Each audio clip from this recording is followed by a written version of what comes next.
ఇప్పుడున్న ప్రభుత్వము రేవంత్ రెడ్డి టీవీలో ప్రకటనలు ఇస్తున్నారు. మేము 6 గ్యారెంటీలు మేము అమలు చేస్తాం. ఒకదాని తర్వాత ఒక్కొక్క నువ్వు 6 గ్యారెంటీలు నీ నీ ఏదైతే ఎమ్మెల్యే మినిస్టర్ పదవికి ఓట్లు మేము ఏ విధంగా ఇచ్చినామో నిన్ను నమ్మి మేము ఓట్లు వేసినప్పుడు మళ్ళీ ఇప్పుడు ఏదైతే బ్యాలెన్స్ ఏవైతే డబుల్ బెడ్రూమ్ వాళ్ళ ఇళ్ళకి వెళ్ళని వాళ్ళకి మేము వసంతులు కల్పించి మమ్మల్ని ఫస్ట్ ఇంట్లో పంపించేది అది మార్గం చూడండి.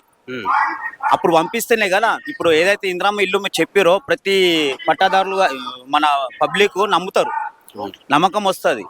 నువ్వు అది పక్కనే పెట్టి ఇందిరమ్మ ఇల్లు మీద ఈ 6 గ్యారెంటీలు చేస్తూ మాకైతే ఏ గ్యారెంటీలు రాలేదు. ఉన్న మాట ఏ గ్యారెంటీలు రాలేదు. మళ్ళీ ఎవరు పొందుతురో ఎవరికి తీసుకుంటారో ఎవరు లబ్ధి పొందిరో మాకు తెలియదు.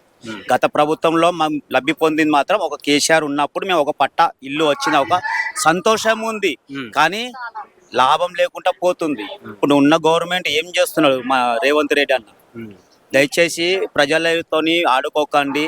మీకు అన్నీ తెలుసు, ఏం తెలియందే మీ మినిస్టర్ పోస్ట్లో మీరు కూర్చోలేరు, అన్నీ తెలుసు.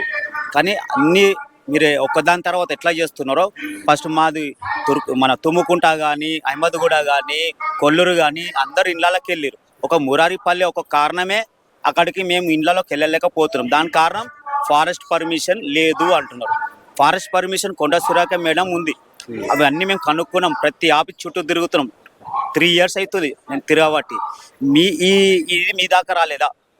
ఈ దృష్టి మీ దాకా రాలేదా? ఎందుకు ఇంత చేస్తున్నారు? మాకు అట్లా చేయకండి. ఇప్పుడు ఉన్న ప్రభుత్వంకి మేము కోరుకునేది ఒక్కటే, మాకు ఎంత త్వరగా మాకు సమస్యలు తీర్చి మా ఇంట్లో పంపిస్తే అంతకంటే ఆనందపడేటట్లు మేమే ముందుగా.